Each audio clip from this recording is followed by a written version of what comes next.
So today what I'm going to be doing is activating or charging biochar. Over here I've got some charcoal that I made right here at the house, and as you can see as we look a bit closer, the charcoal is very, very porous. You can see all the little cavities in this charcoal. It's lightweight and it just crumbles apart. So in order to turn this charcoal into a nutrient-dense, garden-ready biochar full of microorganisms, there's a few things that we have to do to process this and get it prepared. The first thing that I'm going to do is crush these chunks down using a tamper. You can't even sift it out using a compost sifter, but I'm going to bypass that. This is going to be suitable for my needs, just crushing it down almost to a powder. I'm then going to be adding in a few ingredients to help to inoculate the charcoal. The first ingredient I'm going to be using is worm castings that I just harvested from my bathtub worm bin. It's full of microorganisms and nutrients and does a great job bringing this whole slurry that I'm going to create to life. Now, if you didn't have worm castings or other animal manures, you can use chicken manure, horse manure, cow manure. You could also use just fresh garden compost. You just want to make sure that it's a higher quality compost. Now, along with the worm castings, I'm also going to be putting in here some fish emulsion, not just for the NPK value, but for the minerals that are in there. Minerals are also an important part of this mixture. We want to make sure that we load this charcoal up with a good amount of minerals. It's going to really help to create just a high quality biochar in the end. To add even more minerals in, I'm going to be putting in a little bit of rock dust and also some liquid kelp. Now, the liquid kelp also does have sugars that will help to feed the microorganisms that are going to be introduced to this mixture by the billions from the worm castings. The last thing I'm going to put in here, or maybe not the last thing, but a little bit of molasses, so more sugar to help feed the microorganisms in there. I'm going to be putting in some straw just to help to kind of create more of a substrate so that everything just kind of bonds together a lot easier.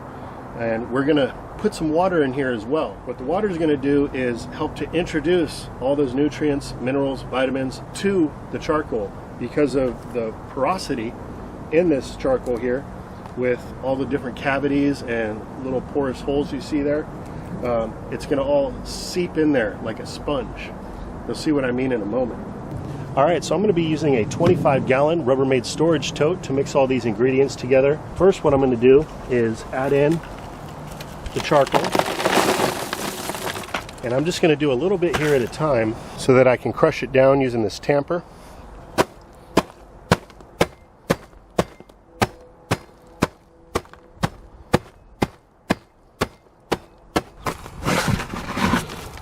And that's good enough for me.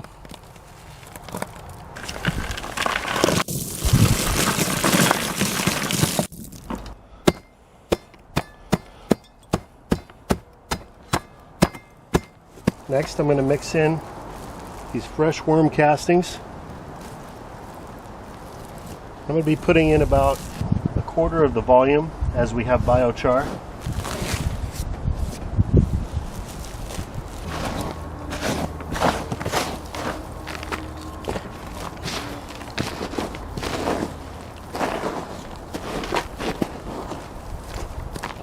Now I'm going to add in some rock dust.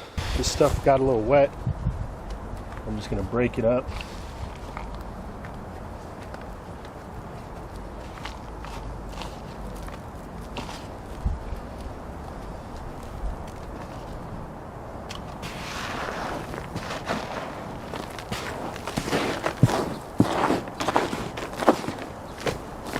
Now I'm going to add in probably about 3 tablespoons of fish emulsion and a couple tablespoons of liquid kelp. Add in a couple tablespoons of molasses. And now I'm going to throw some straw in here.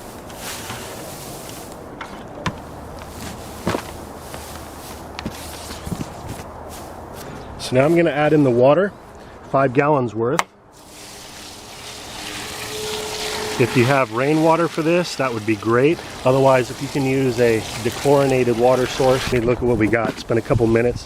We've still got quite a bit of water pooled up in there, so I'm going to add a little bit more straw into this mix.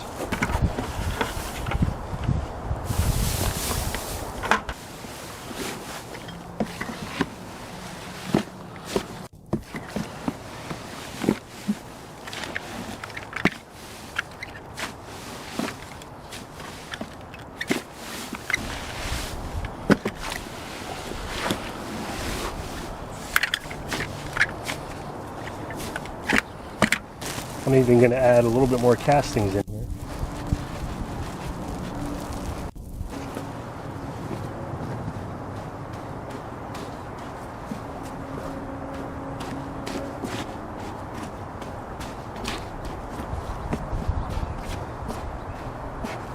Now I'm just going to add in a little bit of burlap.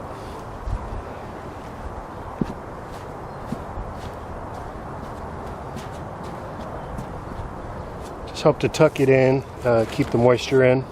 And this will be ready now in a couple weeks. I'm going to come out here and check the moisture, make sure that everything is staying nice and moist. I'm also going to be coming out every few days and giving that a little bit of a stir. Well, that's going to do it for today's video. Stay tuned. I'll be updating you once this biochar is finished and I release it out into the garden. Thanks for tuning in.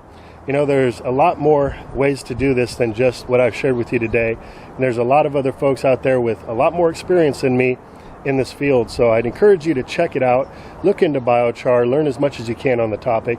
It's not only a great carrier for introducing nutrients and beneficial microorganisms into the garden, but it's also a wonderful way to help sequester carbon into the soil, as well as clean contaminants from water and the air. If you enjoyed today's video or found it entertaining, I sure would appreciate a thumbs up. And if you haven't already, I'd like to invite you to subscribe to the channel.